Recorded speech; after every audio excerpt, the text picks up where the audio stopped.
በዚህኛው ደግሞ አሁን የምናየው ምንድነው ስለ ካሽ ፍሎ ስቴትመንት እናያለን ማለት ነው። ካሽ ፍሎ ስቴትመንት ምንድነው? ሶስተኛው ሪፖርት የምናደርገው በአይኤፍአርኤስም ሆነ በጋፕም ሆነ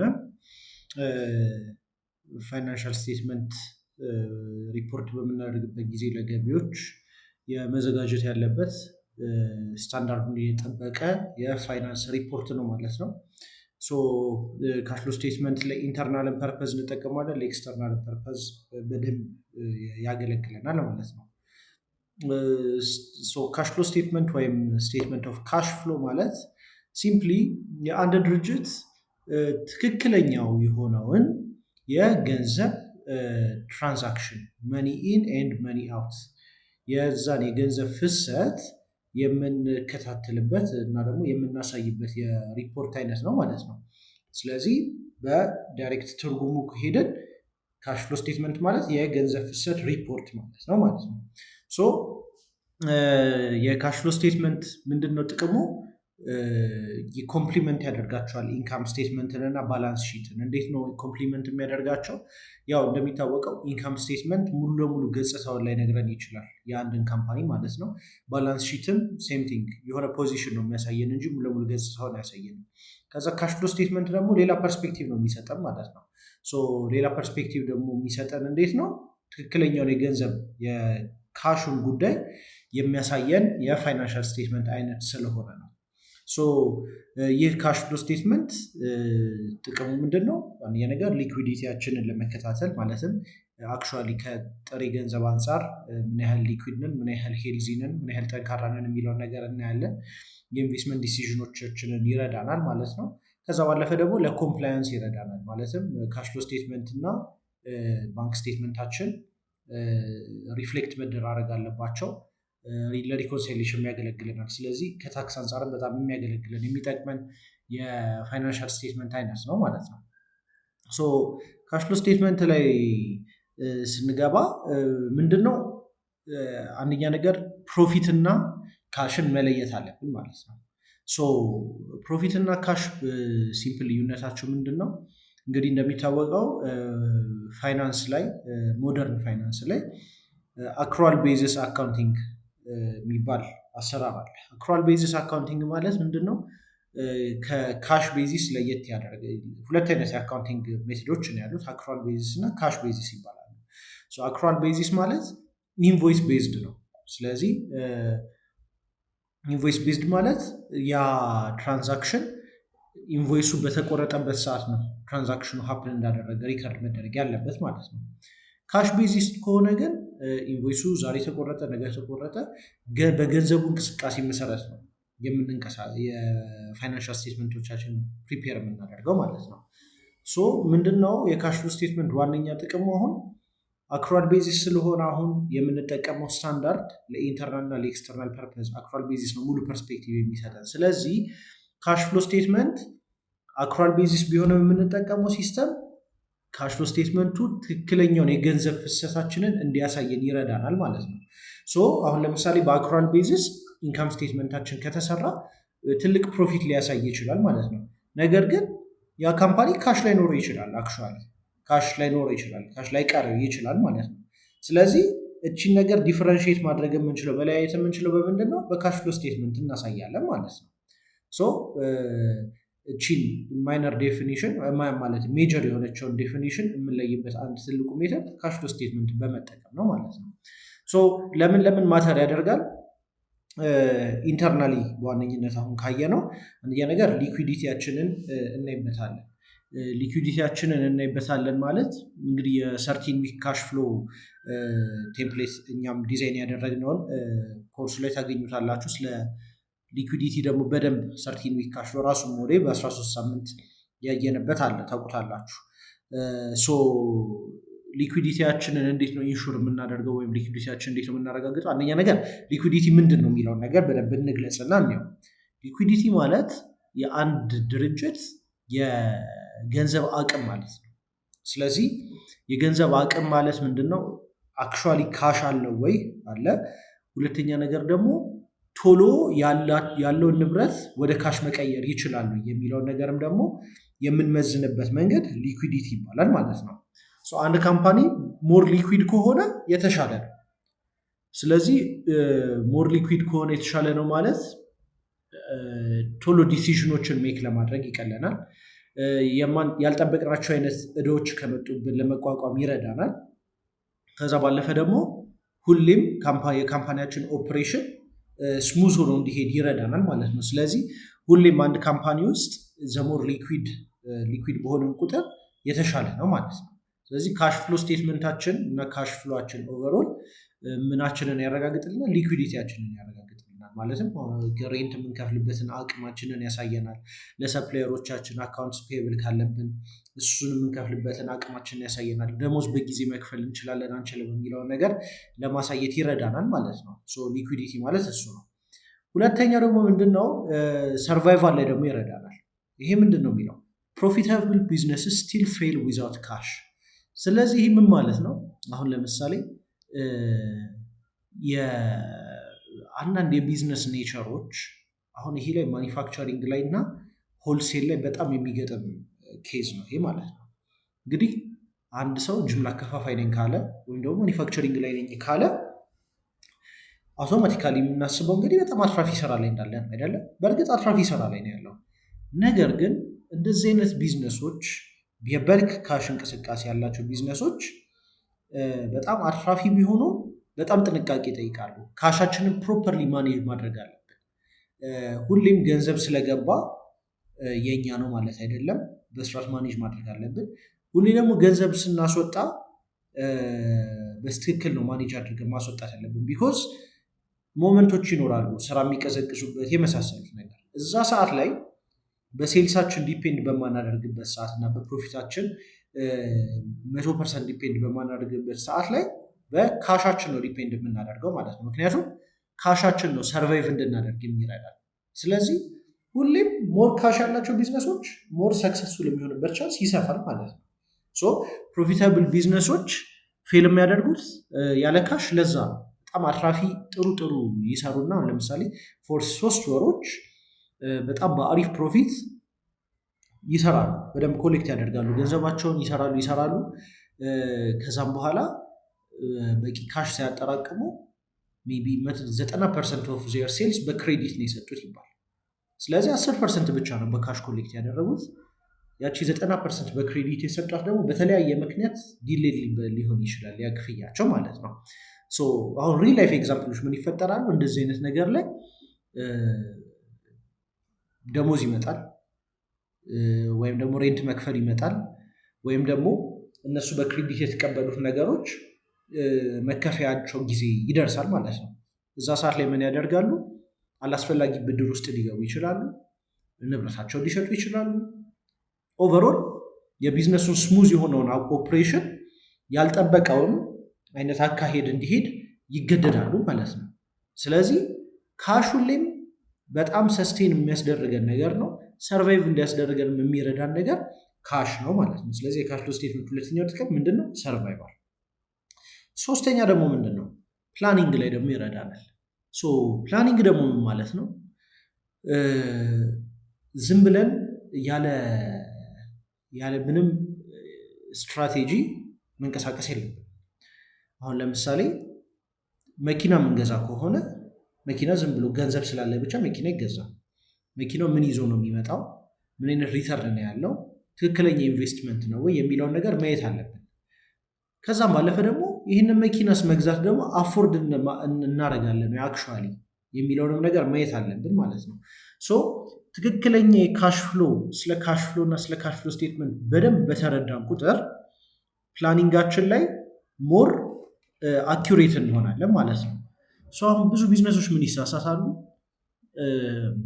ትንሽ ትርፍን ይቀምሷታል አይደለም። አሁን ፕሮፊትን ትንሽ ቀመስ ስናደርግ አዲስ ቢዝነስ ከፍተን ትንሽ ስትረግል እናደርጋለን። እንግዲህ የተለመደው እሱ ነው አይደለም። 4፣ 5፣ 6 ወር ስትረግል ይደረጋል። ከዛም በኋላ በቃ አመት የሞላን ሲደርስ ምን ይሆናል? ፕሮፊትን እናያለን። ስራ ይለምድልናል። ስራ ከለመደልን በኋላ ምንድነው አውቶማቲካሊ የምናደርገው? ፈጣን ኤክስፓንሽን ነው የምንፈልገው ማለት ነው። ምክንያቱም ትንሽ ፕሮፊትን ስለቀነስናት። ሁሌም ያ ልክ ነው ማለት አይደለም። ሁሌም ጥንቃቄ ይጠይቃል። ዶንት ጎ ይሄ ቱ ቢግ ቱ ፋስት ለመሄድ መሞከር የለብንም። ስትራቴጂክ የሆኑ እንቅስቃሴዎች ያስፈልገናል። ማለትም አንዳንዴ አፎርድ የማናደርጋቸውን ኮሚትመንቶች ውስጥ ልንገባ እንችላለን። ፎር ኤግዛምፕል የካሽ ፍሎ ፎርካስቲንግ ላይ ምን አለ? አሁን ቅድም ባልኳችሁ ሲናሪዮ ለምሳሌ የመጀመሪያ ዓመታችን ላይ በቃ ዓመቱ መጨረሻ አካባቢ ጥሩ ፕሮፊት አገኘን። ከዛም በኋላ በቀጣይ ዓመት በቃ 100 ካሬ ቢሮ መከራየት አለብን፣ ቢዝነሱ እያዋጣን ነው፣ ጥሩ እየሄደ ነው ብለን ወሰንን ማለት ነው። ከወሰንም በኋላ ኪራያችንን እንከፍላለን። ከዛም በኋላ ደሞዝ የመሳሰሉት ነገሮች ሃየር እናደርጋለን ማለት ነው። አሁን ይሄ ጥሩ ፕሮፊት ላይ እየሄደ የነበረ ቢዝነስ ፌል እንዲያደርግ ምንድን ነው የሚጠይቀው? ትንሽ ስራ መቀዝቀዝ ነው የሚጠብቀው ማለት ነው። ትንሽ ስራ ከቀዘቀዘ ለአንድ ለሁለት ወር መቋቋም የማንችለው አይነት ችግር ውስጥ ልንገባ እንችላለን። አዳት ፖይንት ብዙ ሰዎች ምንድን የሚያደርጉት? በቃ ወደ ብድር ይገባሉ ማለት ነው። ብድር ደግሞ ምንድን ነው? ፕላኒንግ ላይ ሌላ መረዳት ያለብን ነገር ብድር ግዴታ ከሆነብን ነው መበደር ያለብን እንጂ ብድር ሁሌም ጥሩ ነው ማለት አይደለም። ቢዝነስ ላይ ማለት ነው። ፐርሰናል ዛትስ እንደ ፐርሰናል ቾይዝ አድርገን መውሰድ የምንችለው ነገር ነው። ቢዝነስ ላይ ግን ሁሌም ሎን ጥሩ ነገር አይደለም። ብዙ ሰው ይሄንን ይሳሳታል። አንዳንዴ ምንድነው ሰው ብድር እየከፈለ የሚኖር ሰው አለ። ኑሯችን ቢዝነሳችን ደግሞ ብድር ለመክፈል አይደለም መሆን ያለበት። አመዛዝነን ስፔሻሊ አሁን ለምሳሌ ሌቨሬጅ አናላይሲስ የሚባል አለ። ወደ ቀጣዩ ኮርሶች ጋር ስትገቡ ዴት ቱ ኢኩዊቲ ሬሾ የሚባል ብድራችን ካለን ከሼራችን አንጻር ያዋጣል ወይ የሚለውን ነገር በደንብ ማመዛዘን አለብን ማለት ነው። ምንድነው ፖይንቱ? አሁን ካሽፍሎ ስቴትመንት ላይ በቃ ሁሉንም ስራችን ዲሲዥኖቻችን በፕላኒንግ እና በስትራቴጂ እንዲሆን ይረዳናል ማለት ነው። በዋነኝነት 3 ጥቅሞቹ የካሽፍሎ ስቴትመንት እና ለምንድን ማተር የሚያደርገው ካልን እኒህ 3 ነገሮች ናቸው ማለት ነው። አሁን ካሽፍሎ ስቴትመንት ላይ ወደ ቴክኒካሉ ፓርት ስንገባ በዋነኝነት 3 ካታጎሪዎች አሉት፣ 3 ፓርቶች አሉት።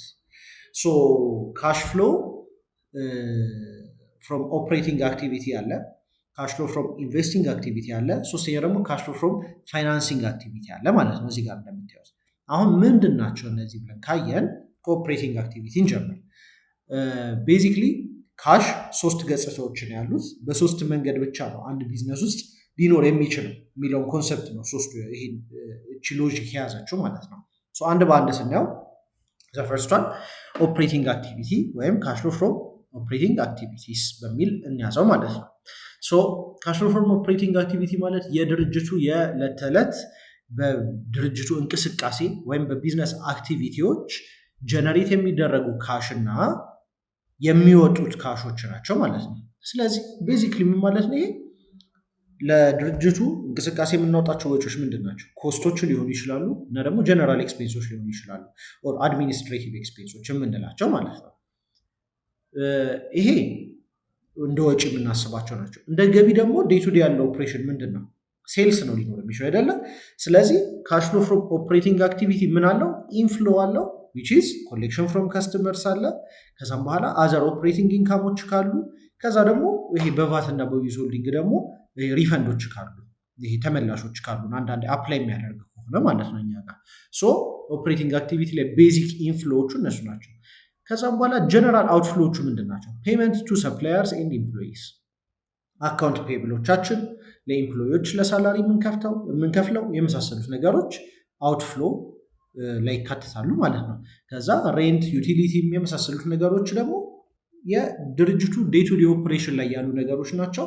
እንደሱም እንደ ኦፕሬቲንግ አክቲቪቲ ይወጣሉ ማለት ነው። ከዛ በተጨማሪ ታክሶቻችን ናቸው ያሉብን፣ ቫት፣ ዊዝሆልዲንግ፣ ፔንሽን፣ ኢንካም ታክስ የመሳሰሉት ነገሮች። ኦልሶ የአዲሱ የመጣው ደግሞ ኳርተርሊ አድቫንስ፣ የፕሮፊት ታክስ ፔመንት፣ እንደዚህ አይነት ነገሮች ከኦፕሬቲንግ አክቲቪቲ የሚወጡ ናቸው ማለት ነው። ስለዚህ ካሽፍሎ ፍሮም ኦፕሬቲንግ አክቲቪቲ ቤዚክሊ የድርጅቱ ዴይ ቱ ዴይ ኦፕሬሽን ገቢና የድርጅቱ ዴይ ቱ ዴይ ኦፕሬሽን ወጪ በመባል ይታወቃል ማለት ነው። አሁን በኤግዛምፕል ስናየው እንዴት ነው? አንድ ሪቴል ሾፕ አለ፣ ማለትም ሱቅ፣ ሸቀጣሸቀጥ ሱቅ እንደማለት ነው። የዚህ ድርጅት መንዝሊ ሽያጩ 120 ሺህ ብር ነው። ከዛ 100 ሺህ ብር ደግሞ ኮሌክትድ ኢን ካሽ ይላል።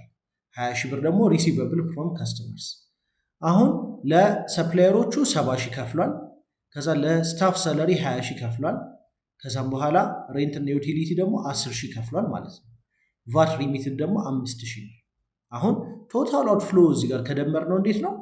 እያንዳንዱ ቫት ሪሚትድ ማለት ቫት የከፈለው ማለት ነው። እያንዳንዱ ከደመር ነው በመንዝሊ ሴልስ 120 ሺህ ካገኘ በኋላ አክቹዋሊ በካሽ የሰበሰበው 100 ሺህ ብር ነው። 20 ሺህ ብር ሪሲቨብል ነው። ስለዚህ ይሄ ካሽ አይደለም ማለት ነው። ከዛ ለሰፕላየር ደግሞ በ70 ሺህ ከፍሏል። አክቹዋሊ ከገንዘብ ወጥቶበታል። 20 ሺህ ብር ደግሞ በስታፍ ሳላሪ ወጥቷል። እስካሁን 90 ሺህ አለን። ሬንትና ዩቲሊቲ 10 ሺህ ብር ከፍሏል። ስለዚህ 100 ሺህ ሞላ። እዛ ቫት ደግሞ 5 ሺህ ብር ደግሞ ከፍሏል። ይሄም 5 ሺህ ብር ይገባል ማለት ነው። ስለዚህ ቶታል ኢንፍሎ የዚህ ድርጅት ምንድን ነው? ከዴሊ ኦፕሬሽኑ 100 ሺህ ብር ኢንፍሎ አለው። ከዛም በኋላ ከዴሊ ኦፕሬሽን ደግሞ አውትፍሎ ስንት ነው? 105 ሺህ ብር፣ እነዚህ ሲደመሩ ማለት ነው።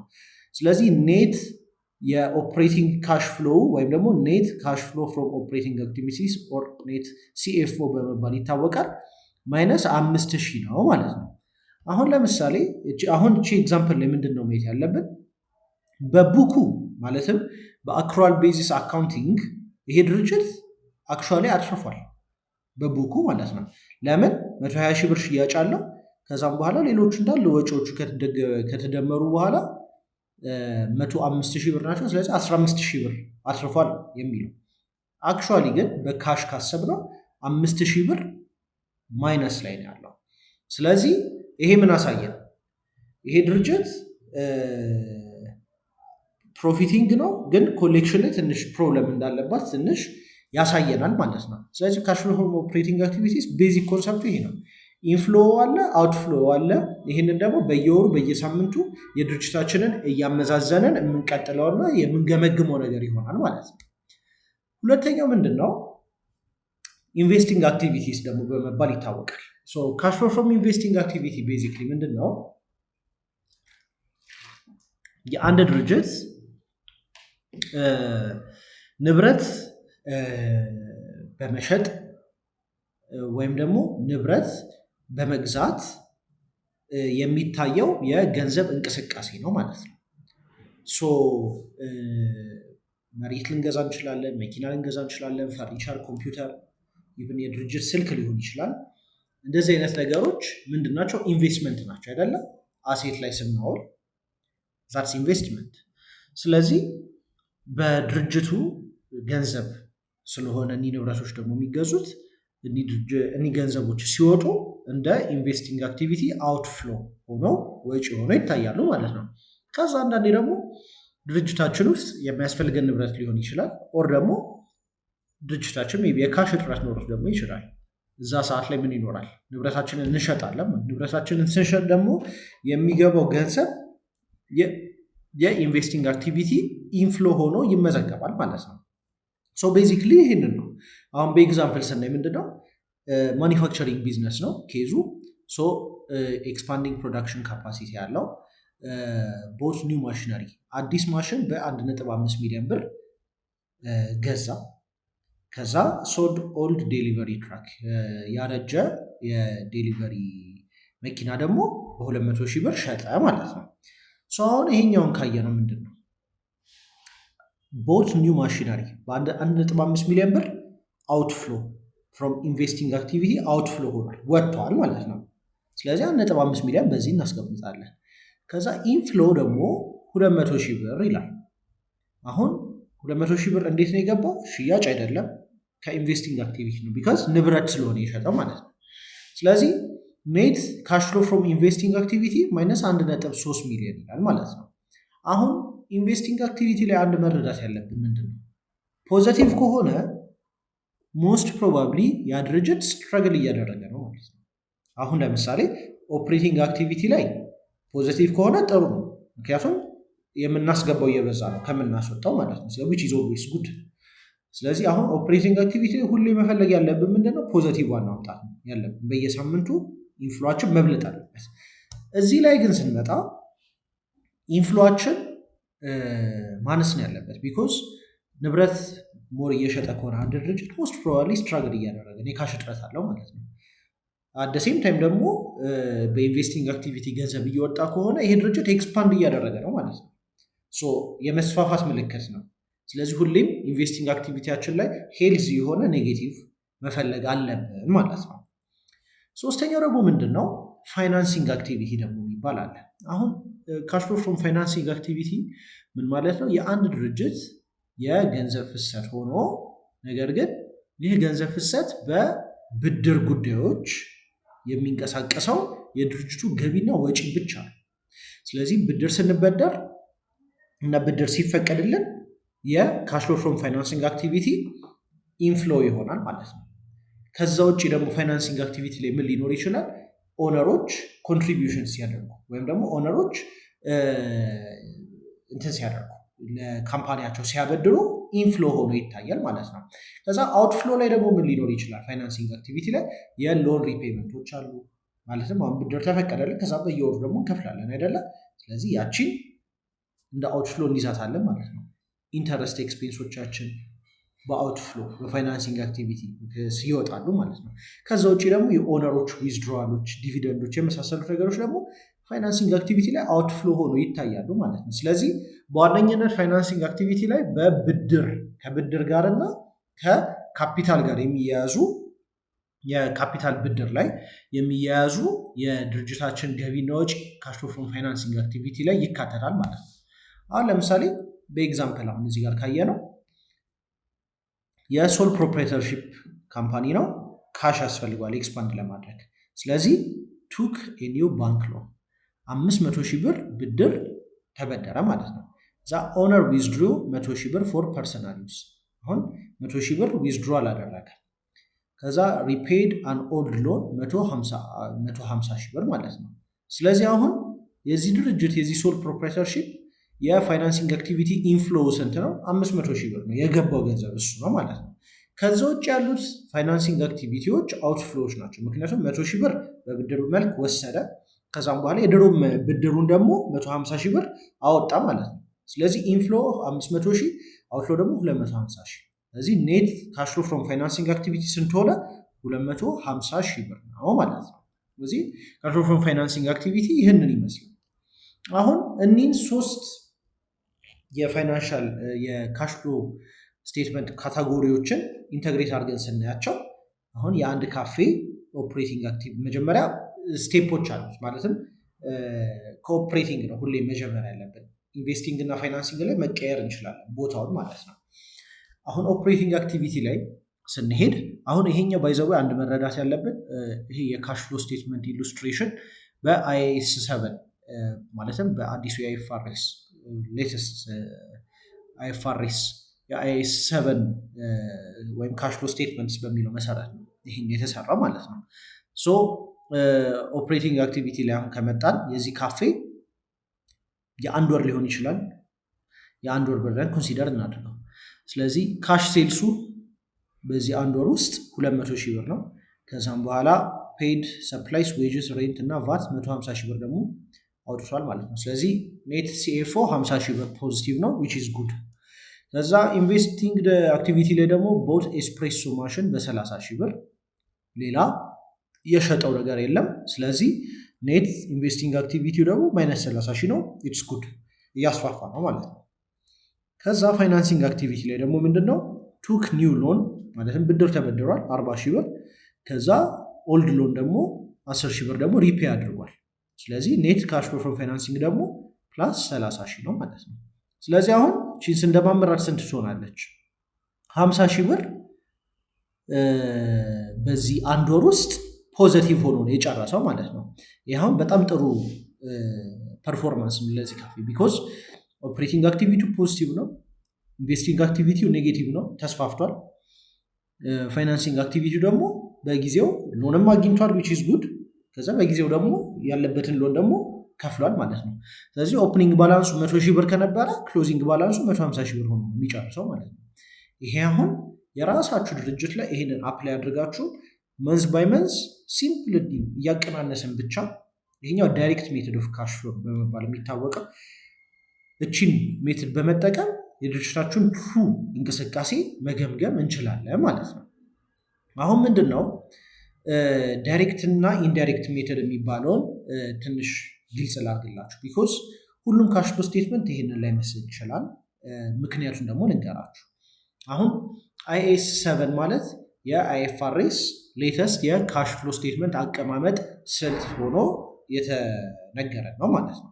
ስለዚህ IAS 7 ላይ ደግሞ ምንድነው የሚፈቀደው? ዳይሬክትም ኢንዳይሬክት ሜተድም መጠቀም እንችላለን።